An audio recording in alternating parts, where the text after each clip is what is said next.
flat. Ah, okay.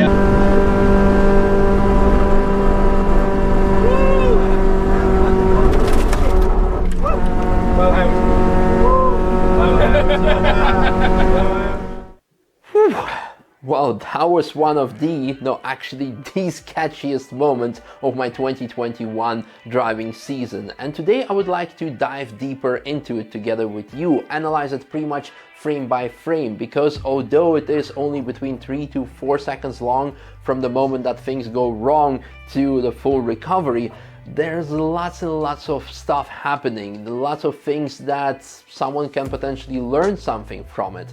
But before we proceed, first of all, if you like looking back at things like we're doing today, check out this vintage t-shirt design and use the Carmrade 10 discount code in the video description if you'd like to get that t-shirt or something else. And more importantly, before you and myself and whoever gonna start praising for an epic save, I will be the first one to admit that certain things happen. Well, actually, driver is always responsible. So although epic save happened, there was probably a driver mistake involved in that. So in this case, it was a completely new car, unknown car to me. It was the only car, right-hand drive car, that I haven't driven since last year, 2020. And you really always need to take time to get used to a car, to its dimensions, to the way it handles, and not just assume things and be overconfident and decide like, okay, I'm gonna send straight to it full throttle into mud curve.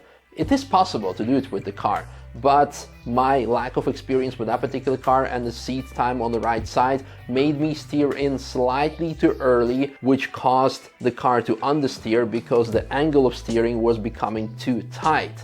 And that's when things started to go wrong. Let's begin with our analysis. As mentioned, the main cause of the first understeering is my early turn-in at this speed and this type of car. In addition, the car goes over the bump and the surface change create minor imbalance. That causes the car to understeer slightly, which required the micro correction. Unfortunately, that was not enough to avoid understeer. You can hear the front wheel start slipping away, which is followed by immediate reaction to open up the steering wheel to regain traction. And I gotta say, with the car traveling over 170 kilometers per hour on the speedometer, so the actual speed is a bit lower, towards the barrier, opening up your steering wheel to go towards the barrier is definitely very counterintuitive. However, in that case, it is the only right thing to do to regain traction, because otherwise, if you steer away even more, which is usually the intuition, you will end up fully understeering straight into the barrier. And then the next challenge came. With the trajectory that the car was doing, I knew that it would get off the grapey tarmac of the grapey track surface onto this weird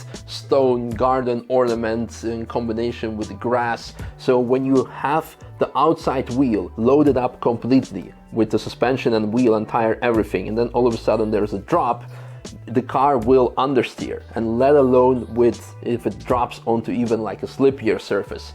So in order to catch that, you need to already straighten up the steering wheels to soften the blow, so to say. However, the issue came is that the rear wheel also dropped, and that caused oversteer. Shit. From that moment on, it could have gone terribly wrong, because as you know, when the car is oversteering, you need to countersteer, either to maintain the drift or actually to put the car straight again and regain traction. Now, when we talk about drifting again, usually it has to do with rear-wheel driven cars, because that's how you should drift. With front-wheel driven cars, unless you put McDonald's on the tray on your rear wheels, it will be quite hard thing to do. And usually when you have a snap-off oversteer, it is quite hard to regain traction with a front-wheel driven car. With the rear-wheel driven car, you just go off the accelerator, the wheels regain traction, and then you can, well, propel yourself forward again. With a front-wheel driven car, you really need to work with the weight distribution. And the following move is something that I actually acquired over the winter and over the course of last year in sim racing, this like heavy weight transition. So again, we have here a car which is Volkswagen Up, the Sub 7 Up, similar to a Lupo, that's all you need to know. So when the car was in the drift, what I did was actually in a fraction of a second lift the throttle when the steering wheel is perfectly straight. So what happens then is, again, here's the car, it is in a drift, then you counter steer, and then as it is straight, you go off the throttle and all the weight is going off the rear wheels to reduce the slide and also gain more traction on the front wheels. Now, it is after that very important to go on the gas immediately again, so that you will regain the traction. And the issue is, however, it is quite a tricky move, because if you are going on the wrong moment off the throttle, you will induce heavy lift off oversteer even further. So if the wheels are not straight, you're actually pretty much going to spin the car even more, and then it is done. But at that point, for me, for my intuition, this was the only right thing to do. In the editing software, we can actually see that the engine RPMs are at their lowest right at the exact moment when the steering wheel is perfectly straight.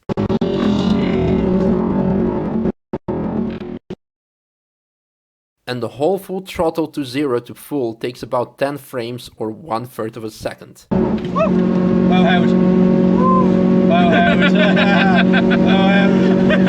And once the recovery was complete, nervous laughter kicked in. So what are the important takeaways from this video, from this moment, from this whole analysis? First of all, as mentioned in the very beginning, do not go full send until you have done at least 1 lap or 2 laps with the car and know what the car is doing.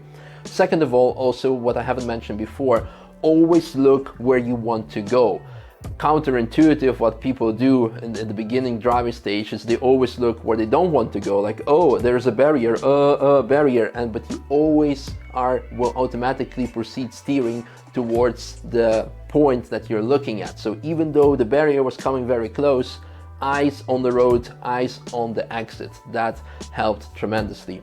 And finally, important to know the basic principles of vehicle dynamics, of what in the weight transfer, the weight shift, lift off oversteer, understeer, etc., what those things are doing, what's causing them, how can you counter them, how can you fight them.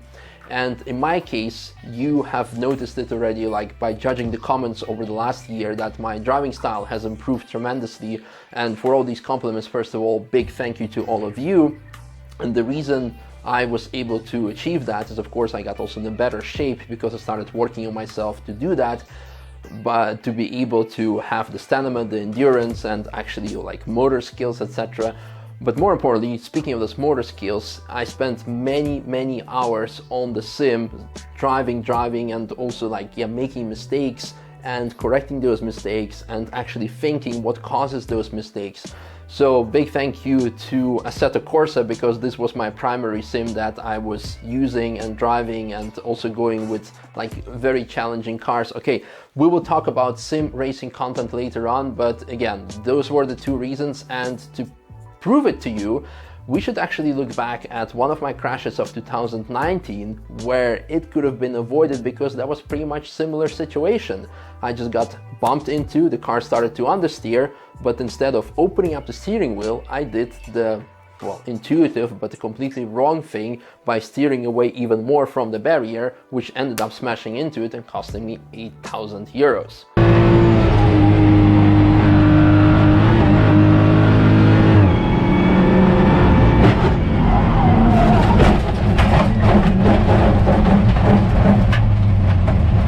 That's all I had to say on this topic. I hope you guys enjoyed this video, but most importantly learned a thing or two. And if you enjoyed, and especially if you learned something from it, give it a thumbs up. And if you haven't, you probably shouldn't be watching already by now, and otherwise why you watch something what you don't like. So watch things that you like. If you like the Nürburgring content, subscribe, like, share, but most importantly leave a comment. And for the older audience, let me know, maybe we should analyze some other moment in the past of myself, or maybe of someone else. Let me know, and see you in tomorrow's video. Bye bye.